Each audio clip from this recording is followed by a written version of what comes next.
ఆ పరిస్థితి చాలా అరుదైపోయినట్టుగా ఈ వచనం చెప్తుంది పిల్లారా. నేను అలా చెప్తే మీరు అనుకుంటారు, ఒక దినం గడపటం ఏంటి, వారానికి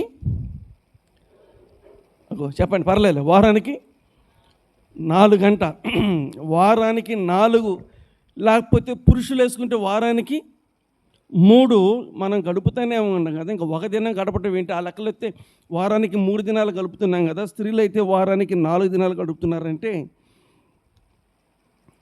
10వ వచనం చదవండి. నీ ఆవరణంలో ఇంతకీ గంటలు వేరు, దినము వేరు, పూటలు వేరు, అన్ని లెక్కలు ఉండే కదా. ఇది దేన్ని చూపిస్తూ ఉంటుంది?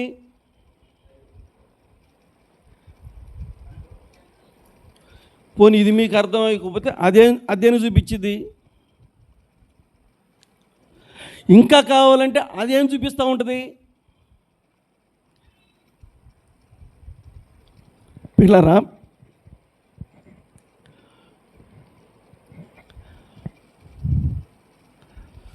అదేం చూపించిందంటే, వాక్యం చెప్పే వాళ్ళకంటే చూసేదానికంటే ఎక్కువగా మనం ఎటువైపు చూస్తాం పిల్లరా? అటువైపు చూస్తాం. దేనికోసం అంటే, మనము ఎంత తొందరగా బయటపడబోతున్నాం అనే దానికి గుర్తుంది. ఏది? మనం ఎంత త్వరగా బయటపడబోతున్నాం అనే దానికి గుర్తు అన్నమాట పిల్లరా. అది దేనికి సాదృశ్యం అంటే, వాళ్ళు అనుకున్నంత త్వరగా నువ్వు ముగిస్తే ధన్యుడివి. మితిమీరి నువ్వు ఎక్కువగా చెప్పాలనుకున్నావు అనుకో, ఇప్పుడు ప్రస్తుతానికి 10 మంది ఉంటే వచ్చేవారు ఎంతమంది ఉంటారు?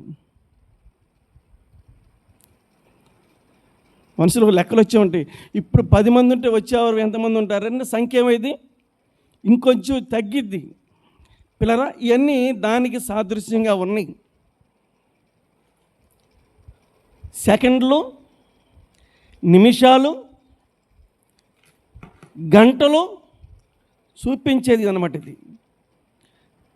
అలాకపోతే 4 రోజులు, 3 రోజులు, రోజుల, పూటల, గంటల, ఈ 4ని మనము గంటలోకి మార్చండి. 4 రోజుల, 4 పూటల దేవుని సందులో గడిపేది. మనమంటే మనం కాదు, ఎక్కడైనా ఏ సంఘంలోనైనా ఎక్కడైనా పిల్లరా, ఒక కూడిక 1.5 గంట, ఆ లెక్కేసుకుంటే 4 కూడికలు, 4 గంటలు, 4 హాఫ్లు, 6 గంటలు. పూట మీద పూట అయిందా? పూట అంటే ఎన్ని గంటలు? దినం అంటే 24 గంటలు. అందులో సగం పోల్చుకుంటే 12 గంటలు. అందులో పావు పోల్చుకుంటే, అంటే ఇప్పుడు మనం 6 గంటలని వారం మొత్తంలో లెక్కేసుకుంటే ఒక పావంతు మనం దేవుని సందులో గడుపుతున్నాం. దేవుని లెక్కల ప్రకారం అయితే మనము ఒక్క దినము కూడా ఏం చేయట్లేదు, మనం గడపట్లేదు పిల్లరా.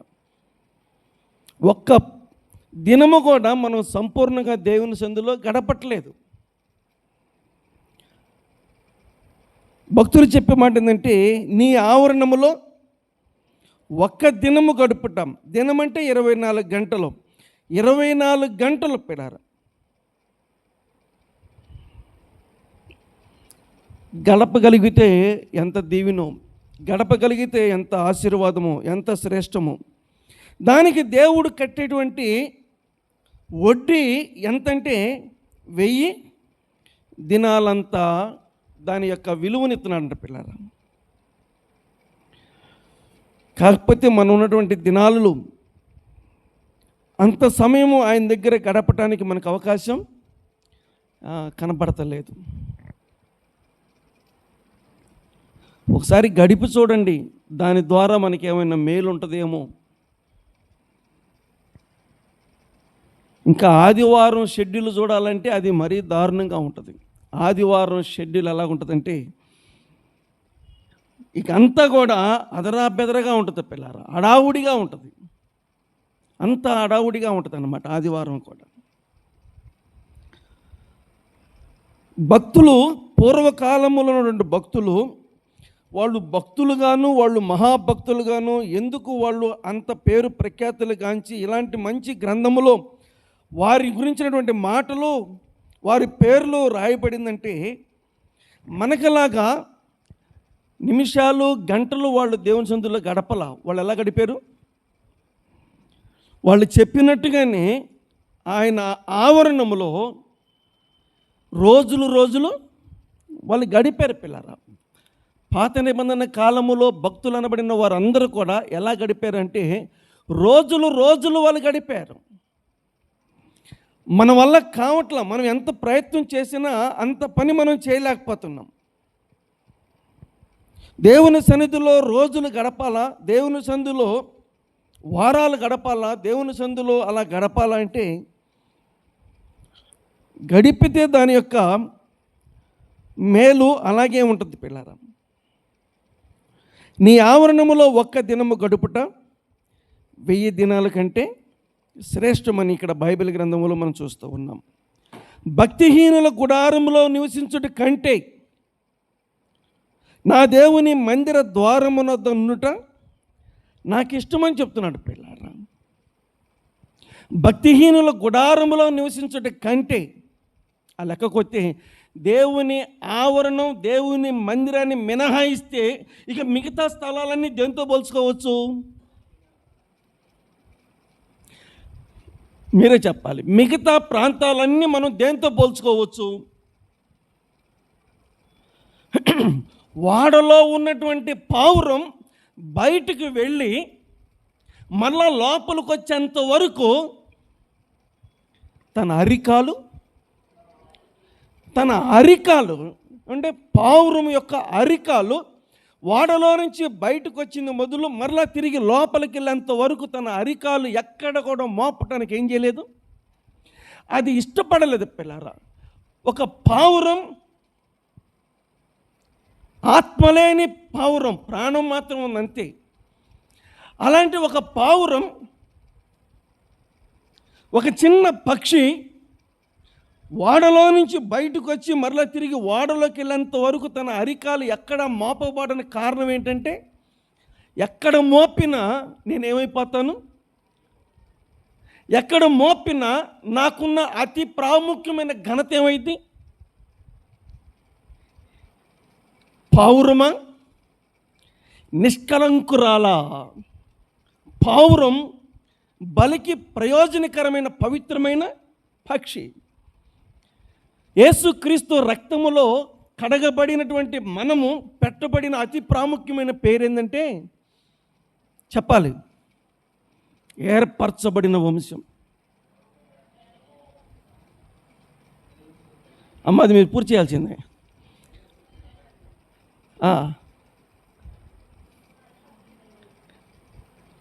పరిశుద్ధ జనం. ఈ ఏర్పరచబడిన వాళ్ళకి దేవుడు పెట్టిన పేరు ఏంటంటే పరిశుద్ధ జనం. అది పరిశుద్ధమైన పక్షి అయితే ఇది పరిశుద్ధమైన దేవుని యొక్క పిల్లరా ఆయనకి అంకితం చేయబడ్డటువంటి జీవితం. ఇది ఆయనకి అంకితం చేయబడ్డ జీవితం. ఎప్పుడైతే యేసు ప్రభు రక్తములో కడగబడ్డామో అప్పుడు మనం ఏమయ్యాం? పరిశుద్ధపరచబడ్డాం. దానికి గుర్తు ఏంటంటే ఈ జీవితం నీకు అంకితం ప్రభు అని చెప్పి మనల్ని మనం ఆయనకి సమర్పించుకున్నాం పిల్లారా. పావురానికి వాడ ఎంత శ్రేయస్కరమైందో ప్రభువు నమ్ముకున్న మనకి ఆయన సంఘము ఆయన ఆలయం అంత ప్రాముఖ్యమైంది. మినహాయించి మనం ఎక్కడ ఉన్నా కూడా అది భక్తిహీనత అంటంలో ఎలాంటి అనుమానం లేనే లేదు. నీ ఆవరణములో ఒక్క దినము గడుపుట 1000 దినముల కంటే శ్రేష్టం. భక్తిహీనుల గుడారములో నివసించుట కంటే నా దేవుని మందిర ద్వారమున దొనుట నాకిష్టం. రండి. ఎందుకు ఈ కూడికలు, ఈ ధ్యానాలు? దేనికంటే మనం ఎక్కువ సమయం ఉండాల్సింది ఒకటైతే దాన్ని మనం పక్కన పెట్టి ఉండరాని స్థలాల్లో మనం ఎక్కువ ఉంటున్నాం. బ్రతుకు తెరువు కావచ్చు, విద్య కావచ్చు, ప్రయాణం కావచ్చు, పిల్లరా కుటుంబం కావచ్చు, ఇతర మరి ఏదైనా అవ్వచ్చు. పిల్లరా సాధ్యమైనంత వరకు ఆయన సన్నిధిలో గడపటమే చాలా గొప్ప ధన్యత. పిల్లరా రండి, ఈ రాత్రి దేవుని సన్నిధిలో దినాలు గడపటం ద్వారా కలిగే లాభం, మేలు బైబిల్ గ్రంథంలో చూసి మనం ముగించుకుందాం. పాఠం ప్రారంభం బైబిల్ గ్రంథం. మరలా ఒకసారి చూడకుండా చెప్పండి. 84:10.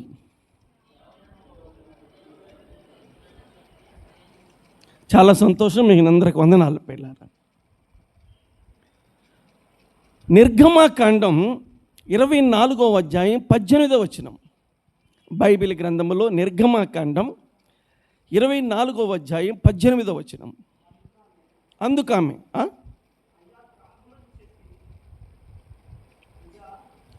నిర్గమాకాండం 24:18 పాత నిబంధన పేజీ నెంబర్ చెప్పండి. 65, రెండో పుస్తకం, పాత నిబంధనలో పుస్తకం, రెండో పుస్తకం, పేజీ నెంబరు 65, అధ్యాయం 24 వచనం 18. అందుకు మోషే, అప్పుడు మోషే ఆ మేఘములో ప్రవేశించి కొండ మీదకి ఎక్కాను. మోషే ఆ కొండ మీద రేయిం పగలు ఎన్ని దినాలు? దేవుడు అడిగింది ఎన్ని దినాలు? ఒక దినం. కానీ మోషే గడిపింది ఎన్ని దినాలు?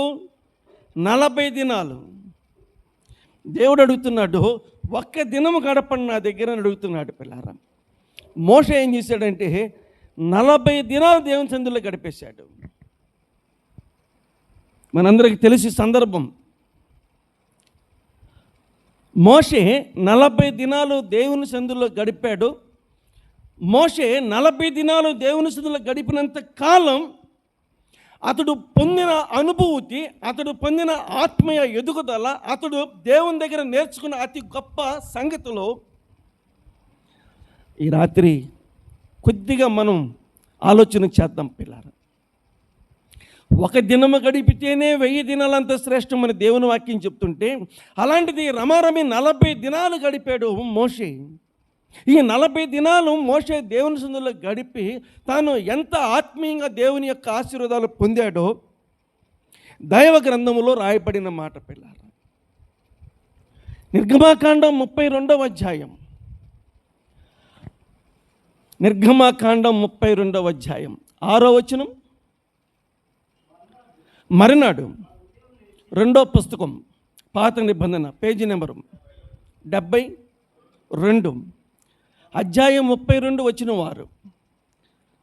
మరునాడు ఉదయం లేచి దహన బలులను చదువమా.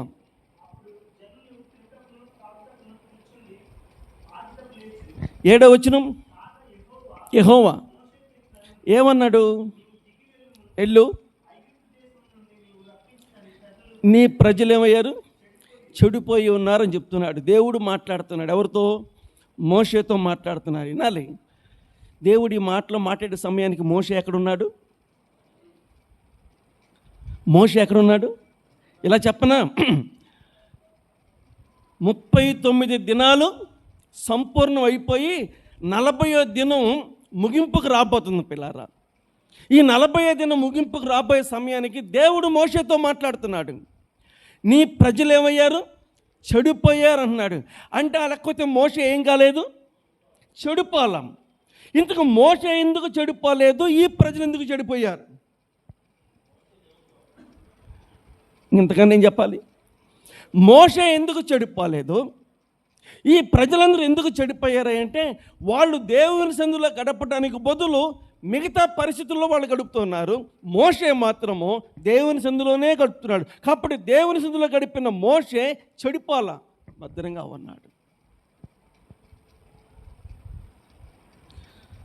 చెప్పాలి మా తల్లులు,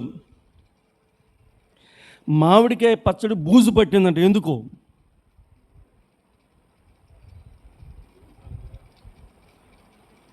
ఏంటి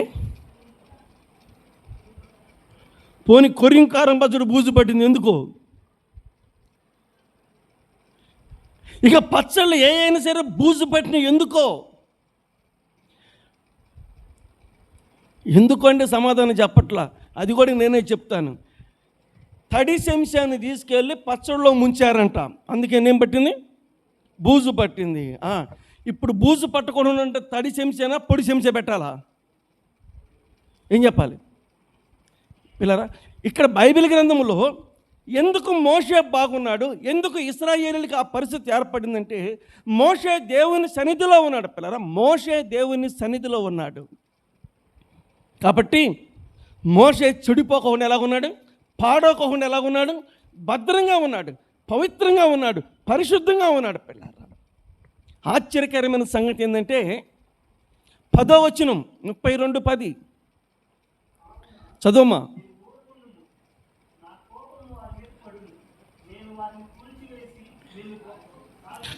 పిల్లరా, మోషేతో దేవుడు మాట్లాడుతూ ఉన్నాడు, వాళ్ళని కాల్ చేస్తా, ఆ తర్వాత నిన్ను ప్రత్యేకంగా నోవాహులాగా మళ్ళా నీ నుంచి సృష్టి ఏం చేస్తాను, సర్వ ప్రజలను ఏం చేస్తాను అంటే, ఆదాము నుండి వచ్చిన ప్రజలందరూ నోవాహు కాలానికి వచ్చేలేక అయ్యారు, జలప్రళయానికి కొట్టుకొని పోయారు పిల్లరం.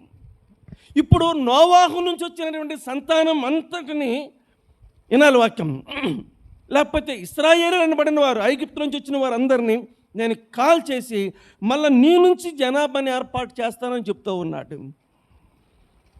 ఇంతకీ దేవుడు ఎలాగున్నాడు, మోషేతో ఎలా మాట్లాడుతున్నాడు? దేవుడు మోషేతో ఎలా మాట్లాడుతున్నాడంటే అగ్గి కురిపించేస్తున్నాడు పిల్లరం, నిప్పుల వర్షం కురిపించడానికి మాట్లాడుతూ ఉన్నాడు. ఇదంతా వింటున్నటువంటి మోషే దేవుడు మాట్లాడేంత వరకు చాలా జాగ్రత్తగా విని ఇక మోషే మాట్లాడటం ప్రారంభించాడు. మోషేనా మాట్లాడుతుంది, నిజంగా మోషేనా మాట్లాడుతుందంటే నిజంగా మోషే మాట్లాడుతున్నాడు పిల్లలు.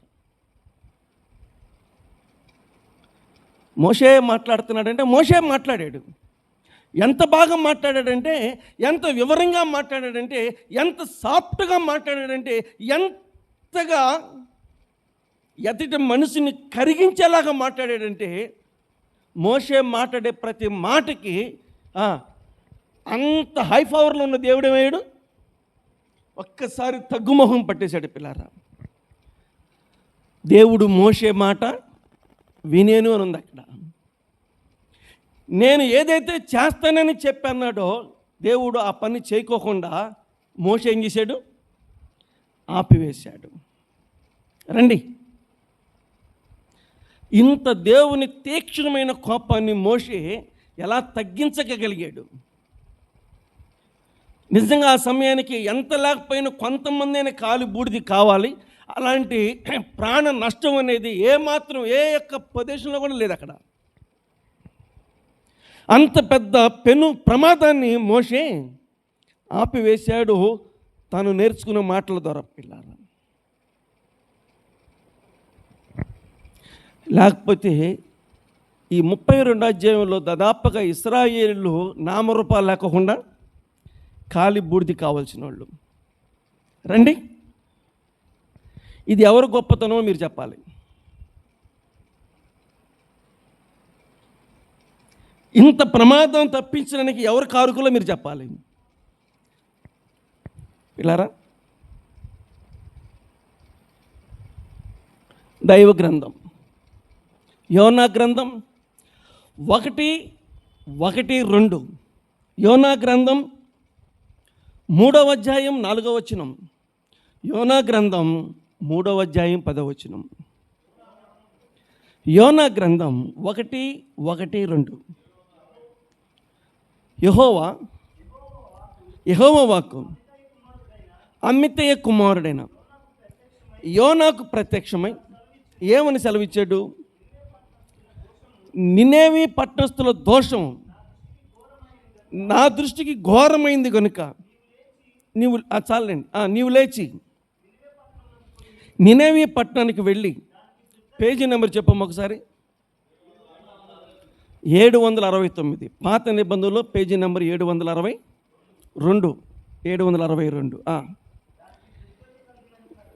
దానికి దుర్గతి కలుగునని ప్రకటింపము. చాలండి, దానికి దుర్గతి కలుగునని ప్రకటించు. దేనికి? నినవి పట్టణానికి దుర్గతి కలగబోతుందంట. ఇప్పుడు ఇశ్రాయేలీలు కలగబోయేదిలాగే నినవి పట్టణస్తులు కలగబోతుంది. ఇప్పుడు 3వ అధ్యాయం 4వ వచనం. యోనా పట్టణంలో ఒక దినం అంత దూరం ప్రయాణం చేసి 40 దినాలు నినేవి పట్టణం నాశనమగునని ప్రకటన చేశాడు. వచనం 10. ఈ నినేవి వారు మానుకొనగా చూచి పశ్చాత్తాపుడే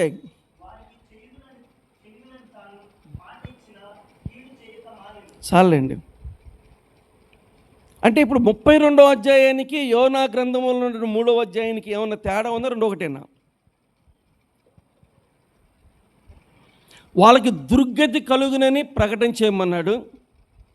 యోనాపై అదే చెప్పాడు. ఎప్పుడైతే ఈయన ప్రకటన చేశాడో వాళ్ళు ఆ పరిస్థితిని పరిశీలన చేసి వాళ్ళు తమ చెడుతనాన్ని ఏం చేశారు? మానుకున్నారు. వాళ్ళని కాల్చి బూడిద చేస్తానన్న దేవుడు ఆ పని చేయకోకుండా మానాడు. అలాగా పశ్చాత్తాపడేననుంది బైబిల్లో. 32వ అధ్యాయంలో కూడా పశ్చాత్తాపడి సంతాపడేననుంది బైబిల్లో. పిల్లారం, అక్కడ సంతాపడతానికి కారణం ఎవరో, ఇక్కడ సంతాపడతానికి కారణం ఎవరు? అర్థం కాలేదు కదా? అక్కడ మనకి ఎలాగుందంటే, మోషే మాటను బట్టి దేవుడు సంతాపడి పశ్చాత్తాపడి వాళ్ళకి చేయాలనుకున్న కీడుని చేయకుండా మానేను. ఇక్కడికి వస్తే మరి ఇప్పుడు దేవుని కోపాన్ని మళ్లించిన భక్తులు ఎవరు? పిల్లరా, మీకు దుర్గతి కలిగిద్దేనే చెప్పాడ తప్ప మీరు కానీ త్వరగా దేవుణ్ణి నమ్ముకుంటే అని వాళ్ళకి అట్టగేమి చెప్పాల. అసలు ఆయన మనసులో ఏముందంటే వాళ్ళకి ఏదో జరగాలనే ఉంది ఆయన మనసులో. పిల్లారా, కానీ వాళ్ళే మారారు. వాళ్ళ మారటం ద్వారా దేవుడు ఏం చేశాడంటే తాను చేయాల్సిన పని చేయకోకుండా మానుకున్నాడు. ఎందుకు చదివించానంటే, ఈ 40 దినాల యొక్క ట్రైనింగు, ఈ 40 దినాల యొక్క దేవుని సందులో గడిపినటువంటి ఆ నేర్పరితనం ఏమైందో చూడండి మీరు. యోహాను సువార్త 6:6 క్రొత్త నిబంధన. దైవ గ్రంథంలో యోహాను సువార్త 6వ అధ్యాయం 6వ వచనం చదువమ్మా. క్రొత్త నిబంధనలో పేజీ నెంబరు 85. ఏమి చేయనై ఉండెనో తాను ఎరిగై ఉండి చాలు. ఎవరిని పరీక్షించడానికి?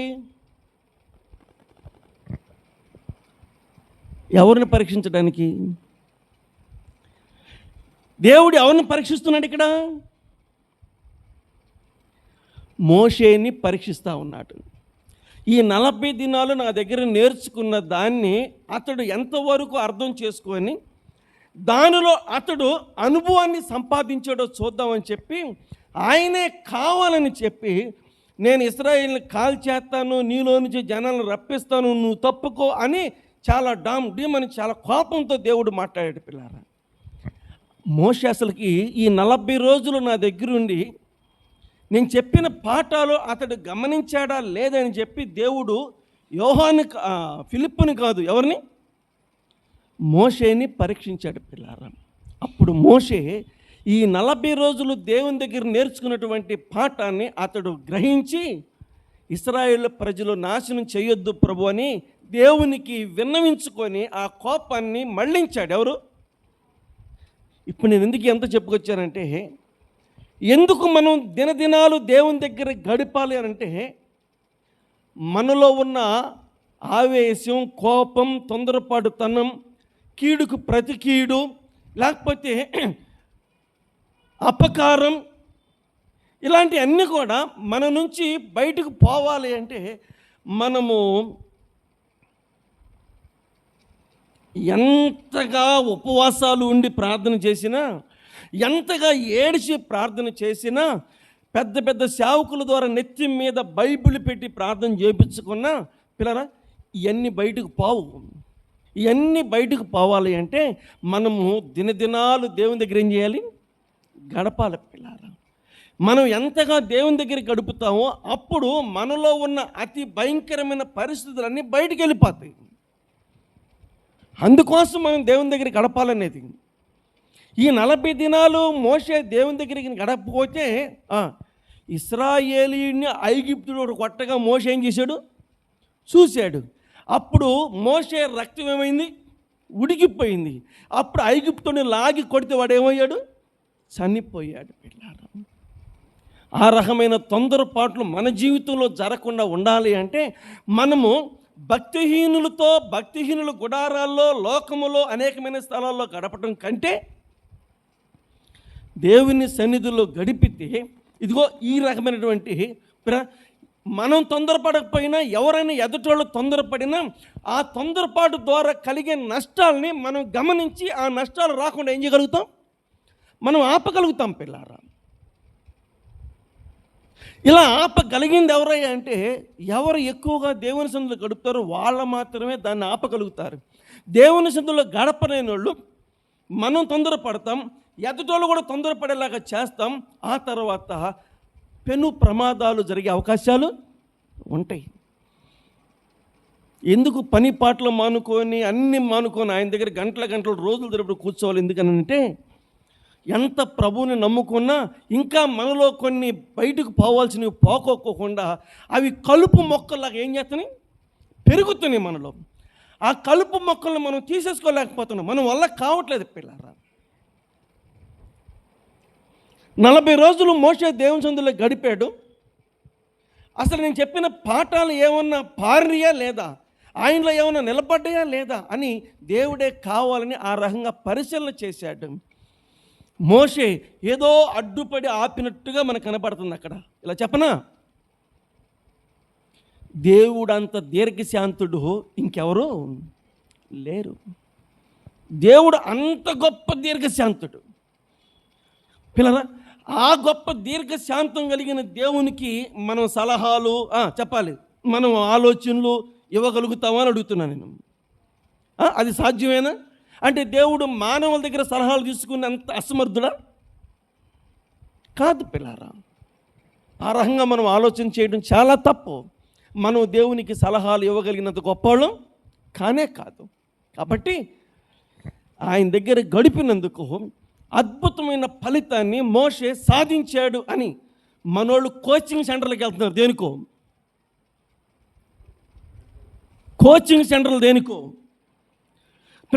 ఏ రకమైనటువంటి పరీక్షలు ప్రారంభం కాబోతున్నాయో వాటిలో విజయాలు సాధించాలంటే కోచింగ్ సెంటర్లకు కావాలి. అలాగే మనము కూడా కోచింగ్ సెంటర్ ఎక్కడంటే మన ప్రభు సన్నిధిలో దేవుని సంఘంలో పిల్లరా ఎక్కువ సమయం గడుపుతూ ఉండాలి. ఉద్యోగాలు వచ్చేంత వరకే వీళ్ళకి పరీక్ష. ఉద్యోగాలు వచ్చేసిన తర్వాత ఇంకెళ్ళ పరీక్షలతో పని లేనే లేదు. ఆ లెక్కకొస్తే పరలోకములో అడుగు పెట్టేంత వరకు మనకి పరీక్షలే పరీక్షలు. పరలోకములో అడుగు పెట్టేంత వరకు మనకి పరీక్షలే పరీక్షలు పిల్లారా.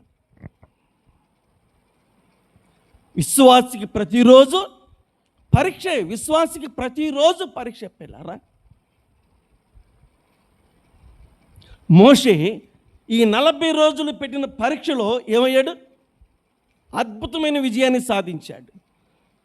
అద్భుతమైన విజయాన్ని సాధించాడు పిల్లారా. మరలా చెప్పనా, ఆగండి. మీ పాపాలకు ప్రాయశ్చిత్తం చేయటానికి మరలా నేనేం ఎక్కుతాను? కొండెక్కుతారని వెళ్ళి పశ్చాత్తాపడుతున్నాడు. ప్రభువా వాళ్ళ పాపాలను క్షమించు, ఒకవేళ వాళ్ళ పాపాలను క్షమించకపోతే నువ్వు రాసిన జీవగ్రంథం నుంచి నా పేరు. ఎంత త్యాగం చూసారా. వాళ్ళ పాపాలను క్షమించు, వాళ్ళ పాపాలను క్షమించడం ఇష్టపడకపోతే నువ్వు రాసిన జీవగ్రంథం నుంచి నా పేరుని తుడిచివేయి అన్నాడు. జీవగ్రంథంలో పేరు లేకపోతే ఆడకపోతాం, అగ్నిగుండానికి పోతాం. అంటే వాళ్ళని క్షమించకపోతే నేను అగ్నిగుండానికి పోవడానికైనా సిద్ధమే అన్నాడు పిల్లారా. అంటే ఎంత త్యాగం చూసారా. ఇశ్రాయేలు ప్రజలందరి కోసం తన ఆత్మ పాతాళకు పోయినా పర్లేదు, కానీ వాళ్ళకి మాత్రము దేవుని ఉగ్రత మాత్రం రావడానికి వీలు. అంత అనుభవం మనకి రావాలి అంటే మనము భక్తిహీనుల గుడారములో నివసించుట కంటే చెప్పండి, నా దేవుని మందిర ఆవరణములో, నా దేవుని మందిరంలో నివసించుట నాకు ఇష్టం. దేవుని మందిరంలో గడపండి, దేవుని సంఘంలో గడపండి, దేవునితో గడపండి. పిల్లరా, ఎన్ని ప్రమాదాలని మనము ఆపగలుగుతామంటే అలాంటివి మన జీవితంలో రాకోకుండా ఒకళ్ళు వచ్చినా వాటి నుంచి మనం చాలా సేఫ్గా బయటపడే అవకాశాలు మనకు ఉంటాయి. పిల్లరా, వాళ్ళందరూ ఎందుకు భక్తులు అయ్యారంటే వాళ్ళు ఎక్కడ గడిపారు? వాళ్ళు దేవుని సంధిలో గడిపారు. పిల్లరా, రండి. ఏం చెప్పాడు దేవుడు? భక్తుడు చెప్తున్నాడు, నీ ఆవరణములో ఒక్క దినము గడుపుట 1000 దినాల కన్నా శ్రేష్టం అన్నాడు. పిల్లారా, 1000 దినాలంతా శ్రేష్టమే పొందాడా? అంతకన్నా ఎక్కువ పొందాడంటే ఈ 40 రోజులు మీరు దినానికి 1000 అనుకుంటే ఇప్పుడు ఎన్ని వేలు కలపాలో? 1000 కాదు, దాటిపోతుంది. ఏంటివి పిల్లరా? అంత అనుభూతిని తాను సంపాదించుకొని ఈరోజు మనకు ఒక మంచి మాదిరిగా నిలబడ్డాడు మోషే. 34వ అధ్యాయం నిర్గమాకాండం, 28వ వచనం నిర్గమాకాండం, బైబిల్ గ్రంథంలో 2వ పుస్తకం నిర్గమాకాండం 34వ అధ్యాయం 28వ వచనం. అతడు 40 రేయింబగలు, అంటే ఇతడు ఇంకొకడా? అతడేనా? ఇందాక ఒక అతను 40 దినాలు దేవుని దగ్గర గడిపాడు. ఈయనెవరు? మళ్ళా ఈయనెవరంటే మీకు కొంచెం అనుమానం వచ్చింది. ఎవరై ఉంటారు అబ్బా అనుకుంటారు. ఇంకేం అనుమానాలు వద్దులే పిల్లరా, అనుమానాలు వద్దు. ఆయనే ఈయన. ఎవరు? ముందు 40 రోజులు గడిపిన ఆ మోషేనే మరలా ఇంకొక 40 రోజులకి ఆయనకు అవకాశం వచ్చింది. 40 రోజులు దేవుని దగ్గర గడిపి అత్యధికమైన దీవెని పొందాడు. ఇంకొక 40 దినాలు దేవుని దగ్గర గడిపే అవకాశం మరలా మోషేకు వచ్చింది. పిల్లారా, నేనంటాను, ఆ 40 దినాల్లో అనుభవం వచ్చింది కాబట్టి ఇంకొక 40 దినాలు గడపడానికి మోషే ఇష్టపడుతున్నాడు. ఒకవేళ అందులో సరైన ఫలితం రాకపోతే ఈ 40 దినాలు గడపడానికి ఇష్టపడేవాడా కాదా? ఏం మాట్లాడతలా? మనం ఏదైనా ఒకటి ప్రారంభించి అందులో ఫలితం చూస్తే రెండో దానికి ప్రయత్నం చేస్తాం. మనం మొదటి దానిలో ఫెయిల్ అయ్యామనుకోండి, అందులో సరైన ఫలితం రాలేదనుకోండి, రెండోసారి మనం చేయాలంటే ఏం చేస్తాం? అమ్మని మనం కొంచెం నీరసం అయిపోతాం. ఏం సుఖం, మొన్న కూడా అట్టగా అదరాబెదర వెళ్ళాం, భోజనం చేయకుండా వెళ్ళాం, ఉరుగులు పరుగులతో వెళ్ళాం, తెర చూస్తే అక్కడ ఏం ఉపయోగం లేకుండా పోయింది. మరొక 40 దినాలు మోషే దేవునితో గడిపే అవకాశం వచ్చింది. 29వ వచనం 34వ అధ్యాయం నిర్గమాకాండం 34:29. మోషే సీనాయి కొండ దిగుచుండగా శాసనములు గల 2 పలకలు మోషే చేతిలో ఉండెను. అతడు ఆ కొండ దిగుచుండగా ఆయన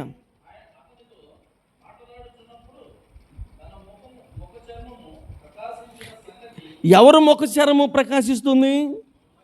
మోషే ముఖ చర్మం ప్రకాశిస్తూ ఉందంట. పిల్లారా, ఏం మాట్లాడతలా మీరు? ఆల్రెడీ మోషే కొంచెం ప్రకాశిస్తూనే ఉన్నాడు. ఎప్పటి నుంచి? పుట్టినగాడి నుంచి కూడా బైబిల్ గ్రంథంలో ఇద్దరికే ఈ మాటలు రాయబడ్డాయి. అందులో మోషేను రెండో వ్యక్తి ఎవరంటే అబ్షాలోము. అబ్షాలోముకు ఒక పేరుంది, మోషేకు ఒక పేరుంది. మోషే సుందరుడు, మోషే దివ్య సుందరుడు. అబ్షాలోము కూడా ఇశ్రాయేల్ అందరిలో కూడా అతడు చాలా సౌందర్యం కలిగినవాడు. పిల్లరా, కానీ శరీర సంబంధమైనటువంటి తేజస్సు కన్నా, శరీర సంబంధమైన సౌందర్యం కన్నా ఈ 40 దినాలు దేవుని సన్నిధిలో గడపడంలో మోషే ముఖం ఏమైంది? ఇంకా ప్రకాశించింది. పిల్లారా, మోషే ముఖము ప్రకాశిస్తూ ఉంది. మోషే ముఖాన్ని ఇశ్రాయేల్ అందరూ ఏం చేయలేకపోతున్నారు? వాళ్ళు చూడలేకపోతూ ఉన్నారు. పిల్లారా, మోషే ముఖాన్ని చూడలేకపోతూ ఉన్నారు. అపోస్తుల కార్యముల గ్రంథం 26:13. బైబిల్ గ్రంథం క్రొత్త నిబంధన. అపోస్తుల కార్యముల గ్రంథం 26:13. రాజా, మధ్యాహ్నమందు నా చుట్టూను నాతో కూడా వచ్చిన వారి చుట్టూను ఆకాశము నుండి సూర్య తేజస్సు కంటే మిక్కిలి ప్రకాశమానమైన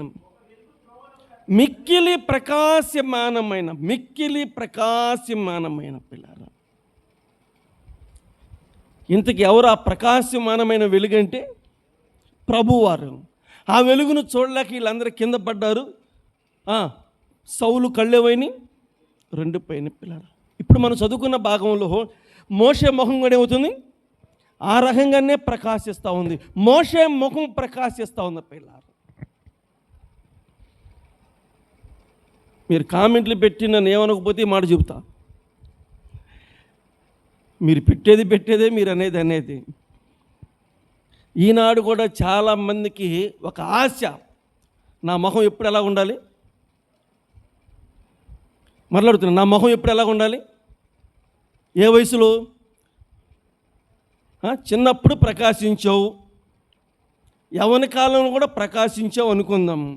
మరి ఎంత లేదైనా ఇప్పుడు పెద్ద వయసు వచ్చింది కదా, ఇప్పుడు పెద్ద వయసులో కూడా అలాగే ఉండటం అంటే మరి ఏం చేయాలి? నాకు సమాధానం చెప్పాలి. ఇప్పుడు తల్లికి కూతురికి తేడా ఉండాలా వద్దా బాయ్? తండ్రికి కొడుకు తేడా ఉండాలమ్మా వద్దా? ఏం మాట్లాడరు?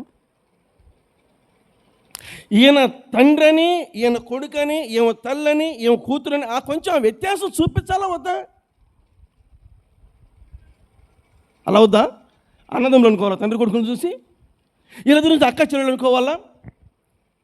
అలాంటి ఆశలు ప్రభువు నమ్ముకున్న వాళ్ళకి ఇంకా ఉన్నాయి పిల్లారా. ఒక్కొక్కరు ఎలాగంటే ఎంత తబ్బిబవుతారు. మీ తమ్ముడు అనుకున్న మీ కొడుకు అంటే ఆ నెలకి అసలు మామూలుగా ఉంటుంది అనమాట అన్నదం. ఆ రకంగా ఇలా నీకు నిజంగా ఆ రకమైన తేజస్సు కావాలి అంటే, ఆ రకమైన ప్రకాశం అంటే నీ జీవితంలో ఉండాలి అంటే లోక సంబంధమైన ఏం అవసరంలా రా మోషేలాగా రోజుల తరబడి ఎక్కడ దేవుని సందులో కనపడి, రోజుల తరబడి దేవుని సందులో కనపడి పిల్లారా. నువ్వు అనుకున్న దానికంటే ఎక్కువే ఉంటుంది. ఏంటది? తేజస్సు. ఏమనుకుంటున్నావు దేవుని సన్నిధి అంటే? దేవుని సన్నిధిలో ఉన్నటువంటి అంత గొప్ప తేజస్సు ఇంక లోకంలో ఎక్కడ లేదు. ఏదో మనం చెప్పుకున్నాం కానీ పూర్వకాల భక్తులు వాళ్ళు అనుభవపూర్వకంగా అన్ని అనుభవించి మాట్లాడుకుంటూ వచ్చారు పిల్లలు.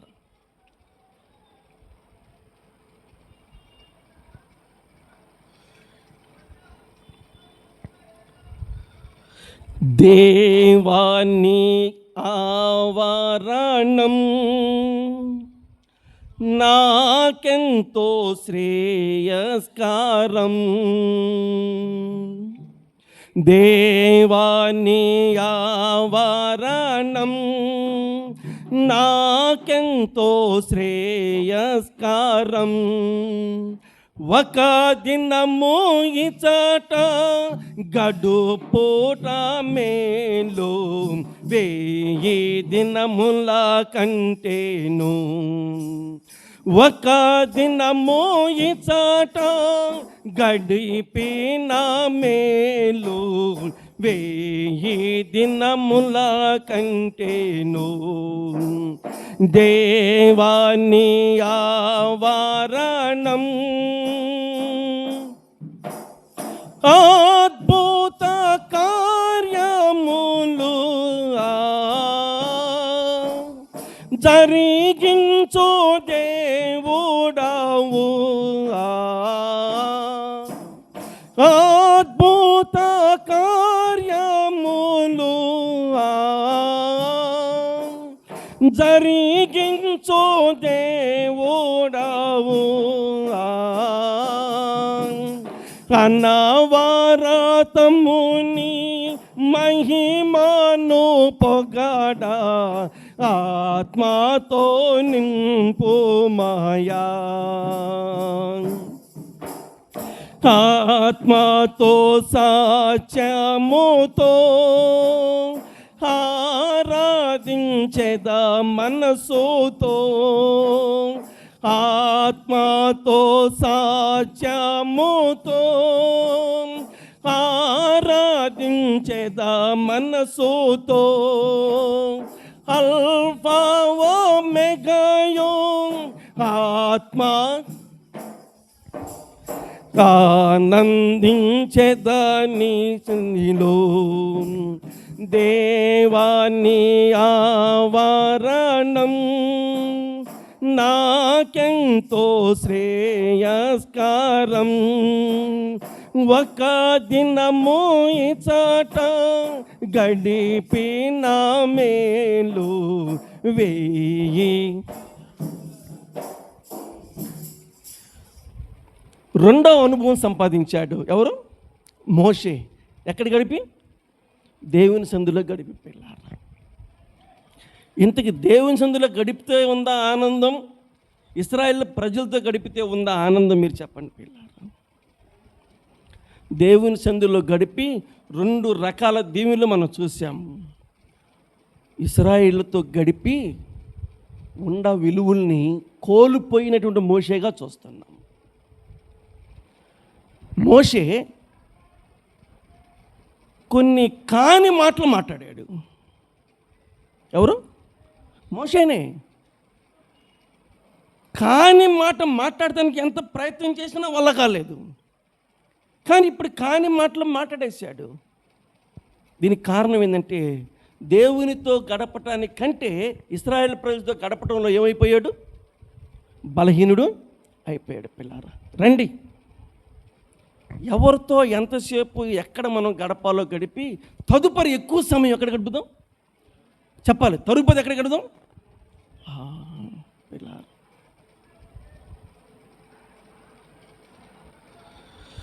అమ్మో ఉండము అసలకే, అయ్యో ఉండయో అసలకే అంటే అర్థం ఏంటంటే, ఇంట్లో వాళ్ళు గుర్తుకొచ్చో, ఇల్లు గుర్తుకొచ్చో, పని గుర్తుకొచ్చో, ప్రయాణం గుర్తుకొచ్చో, ఇంకోటి ఏదో గుర్తుకొచ్చి. అలాగే అయ్యో ఆగయ్యో అసలకే అంటే ఏంటి? ఏం గుర్తు రావాలి? ఏం చెప్పాలి? ఏం గుర్తు రావాలి? అమ్మో ఆగయ్యో అసలకే దేవుని సన్నిధి నాకుంది, నేను దేవుని సన్నిధికి వెళ్ళిపోవాలి, నేను దేవుని సన్నిధికి వెళ్ళిపోవాలి, నేను దేవుని సన్నిధికి వెళ్ళిపోవాలి. పిల్లారా, దేవుని పరిశుద్ధమైన బైబిల్ గ్రంథంలో నీ ఆవరణములో ఒక్క దినము గడిపితే 1000 దినాలంతా శ్రేష్టం. 40కి 40, 80 దినాలు దేవుని సందులో గడిపి ఒక అద్భుతమైనటువంటి పిల్లరా దేవుని ఆశీర్వాదాన్ని సంపాదించినటువంటి వాడిగా మనం చూస్తున్నాం. ఎవరు? మోషే. బైబిల్ గ్రంథంలో యోహాను సువార్త 1వ అధ్యాయం 37వ వచనం. క్రొత్త నిబంధన బైబిల్ గ్రంథం యోహాను సువార్త 1:37. చదువమ్మా, త్వరగా చదివి ముగిద్దాం. యేసు ప్రభు ఎమ్మడించి